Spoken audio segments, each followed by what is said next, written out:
This episode has been brought to you by JustNForm.com. If you're tired of being censored, tired of having your data stolen and sold, go to JustNForm.com, a social media site where all voices are welcome.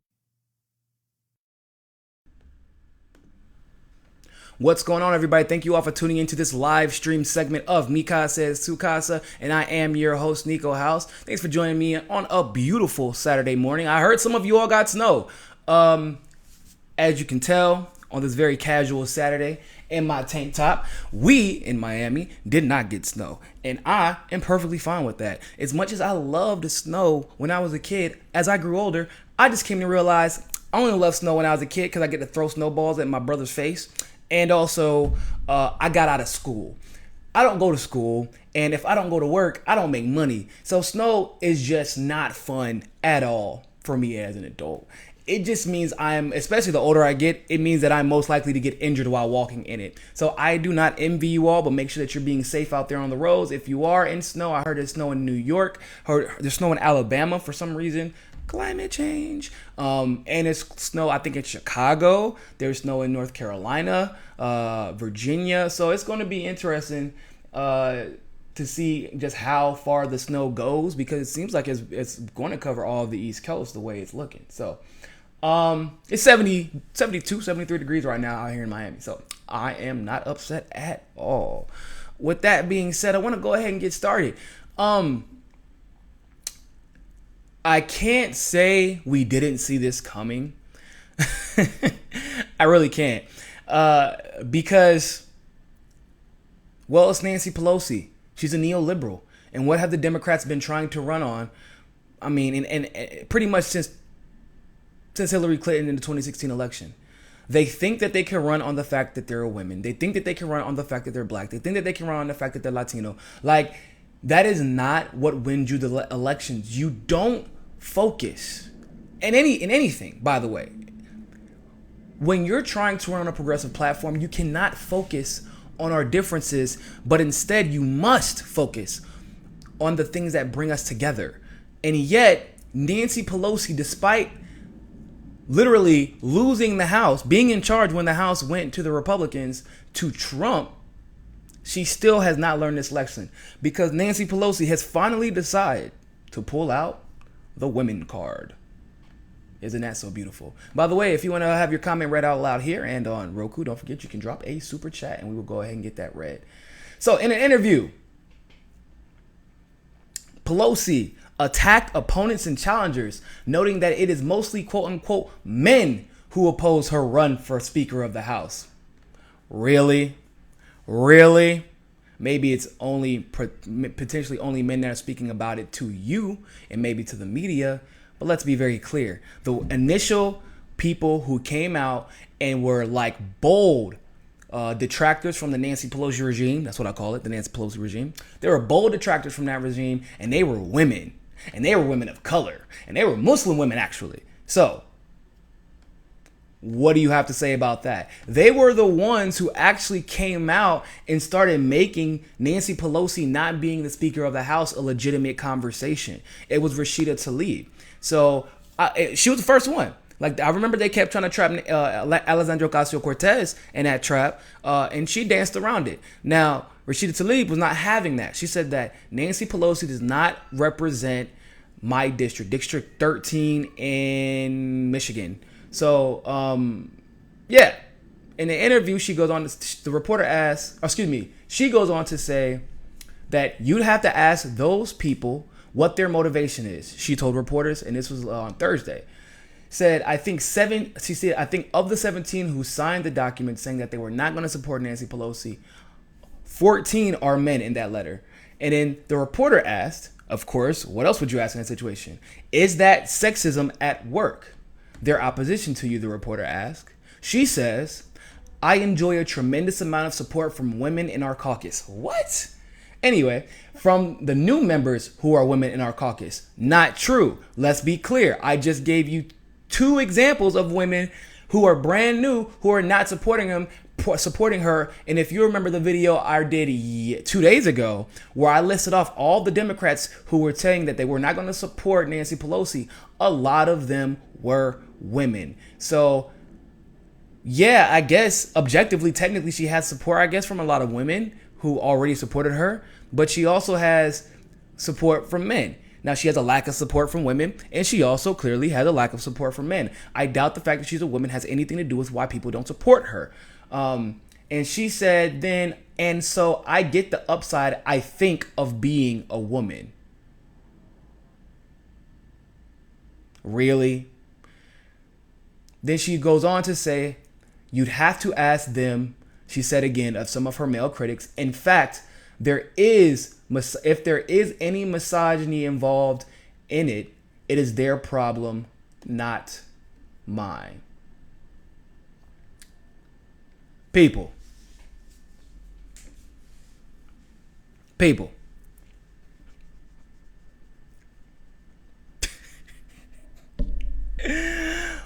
Why?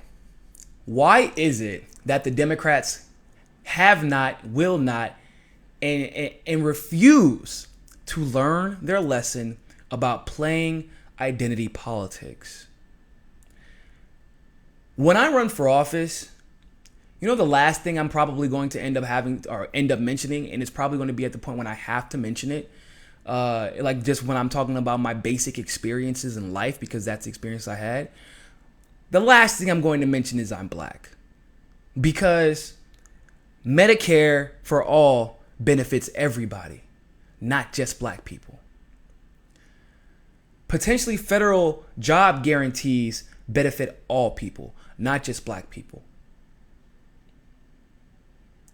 Making sure that veterans are taken care of benefits all races that are part of the military, not just black people. You see where I'm going with this? If I became a legislator, if I became Speaker of the House, or if you became president, or if I became president, I represent everybody's needs. And as Speaker of the House, potentially, Nancy Pelosi would be representing everyone. Hold on, I'm gonna have to spank my cat because he's getting on my nerves.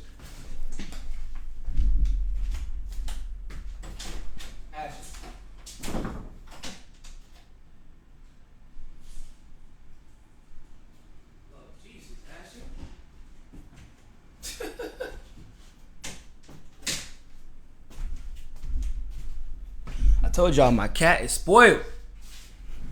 He's spoiled rotten. So yeah. So when you're the Speaker of the House, you're supposed to be representing all of the Democrats. And here she is already insulting the men who don't support her, and she is saying that they don't support her because she is a woman. And because they are men, inherently, they're predisposed to not like her as Speaker of the House because she's a woman. Now, I'm not saying that there isn't a possibility that in some walks of life, sexism clearly plays a role in how people go about treating women and putting them in positions. But in this case, Nancy, your argument falls flat on its face for a plethora of reasons.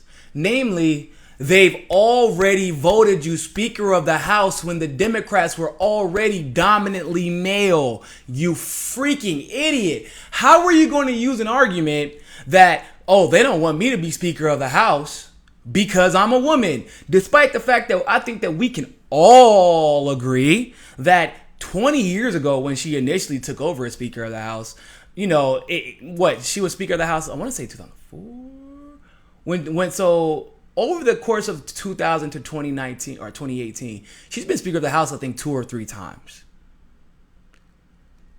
I would say that it's a legitimate argument to be made that sexism in politics or wherever was worse at that point than it is now. There were more men in the House as Democrats. Of course, it was Republican too, but as Democrats. There were more men than there are now. They thought you were okay to be Speaker of the House then, but maybe, just maybe, every single time you end up as Speaker of the House, not even 2 years later, they lose the House. You get nothing done. You get them to back war profiteering. You get them to back the private industry or the private prison complex that we have in this country. Right now in California, there are prisoners being used as slaves to fight fires, and you have said nothing about it, and you are a representative from California. Maybe the progressives don't support you because you have been consistently worth $100 million plus for decades, while simultaneously taking money from big real estate industries in California. And then, oh, lo and behold, all of your money comes from some form of some sort, of real estate. Whether it be the permanent shares you own in Silicon Valley or the vineyard that you were able to, get for some reason, because every congressperson gets a vineyard and becomes multi-millionaires. Like, you have to understand, Nancy Pelosi herself is worth over $100 million. That's not both her and her husband. That is just Nancy Pelosi, people. That's saying something. She is the fourth richest congressperson. The fourth richest congressperson. You think that you're worth over $100 million when you have no notable skills. You've never really had a career outside of politics, and you're worth over $100 million, and you think that people believe you got that from being a champion of the people? Get out of here. It'd be one thing if you were like a professional basketball player or a tennis player or a golfer, and then or maybe you were a stockbroker and then you had that money and it carried over into, you've been a politician your entire life and somehow you're worth over $100 million. Maybe that's why the progressives don't pass you. But here's what's interesting.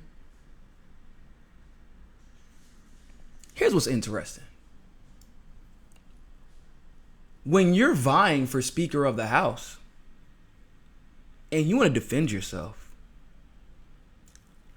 why not defend yourself with all of the progressive policies that you plan on passing and how that will absolutely win the House back in 2020?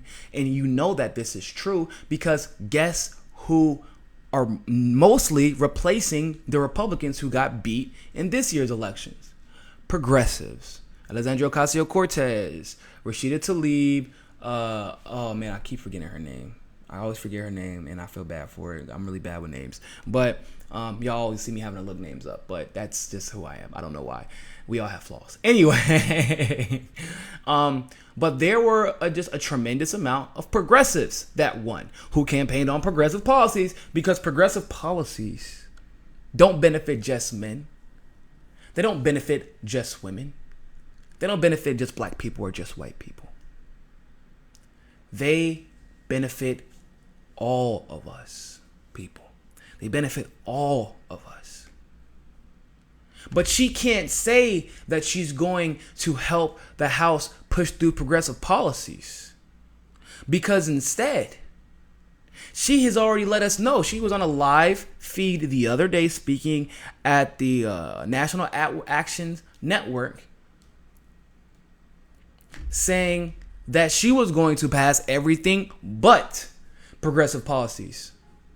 She was going to work with the Republicans. And in fact, Donald Trump endorsed Nancy Pelosi for Speaker of the House. But resist. This particular Republican Congress, in this particular Republican Senate, you can't work bipartisan and get progressive policies passed. Like, when I say work bipartisan, I'm saying they can't come to the table without being in any position of power, because they're still not in a position of power. Whatever they do has to still get passed through the Senate, and it still has to get signed by Trump. And the only way that you get that done is if you put pressure on them by getting overwhelming progressive policies put through the committees and then the House, and then get everybody in the country on the left or the right, both of them, behind these policies, and then pressure the Republicans into passing them.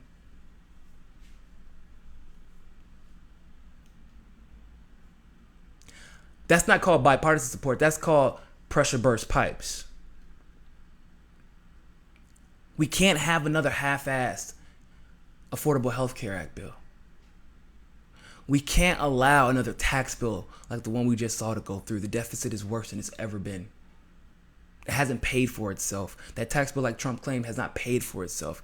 It's increased the deficit. That was under his watch in a dominantly Republican House, Senate, and executive administration.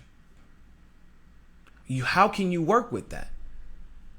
Nancy, people don't like you because people don't want you to be Speaker of the House, and it's not because you're a woman. Once again, that didn't stop you from getting elected to Speaker of the House the last few times you were Speaker of the House. I don't understand how that would affect you now. But I will tell you one thing. Even if you're not a progressive Democrat, even if you're a centrist, they're worried about one thing and one thing only: keeping their damn jobs. And guess what? You haven't done a good job of maintaining their job security. That's why they don't want you. They say it's time for new leadership because they want to make sure that people can keep their damn jobs come 2020.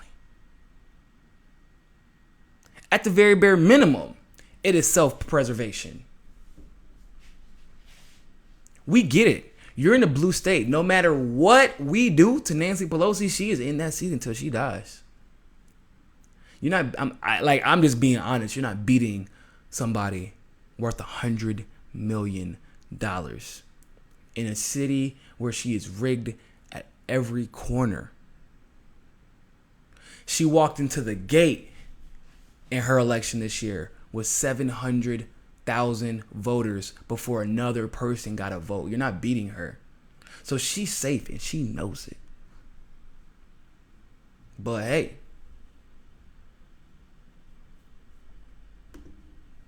what can we expect out of Nancy Pelosi? There's a reason I chose that thumbnail for this video.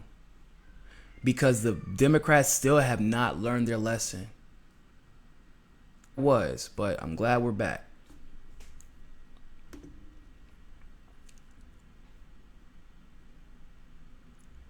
But there's not much that divides them. If you try to play identity politics, not every woman actually agrees with the idea that you should just be in an office because you're a woman. Conservative women definitely don't agree with that notion. A lot of women who are Democrats or progressives don't agree with that notion either. So some people, if you try to play that card, will vote against you just because of you trying to play that card.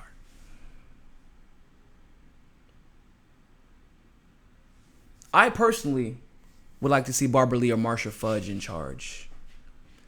And by the way, it is quite insulting because what she said the other day was something to the effect of, it would look really bad if we ousted the female Speaker of the House during this time in politics. In other words, it's the year of the identity politics, and it's on both sides. It's not just the women, by the way, or it's not just the Democrats. I don't want you to believe that, because the Republicans pay identity politics just as much. That whole, we need to bring prayer back into schools, stop attacking my religion, guns, like that's identity politics. Calling like that, signaling as a patriot, those are identity politics. Those are dog whistles, less overt identity politics, but they're identity politics nonetheless. But it works for Republicans, and it always has, but it will never work for the Democrats because we have too many identities wrapped up on the left side of the fence.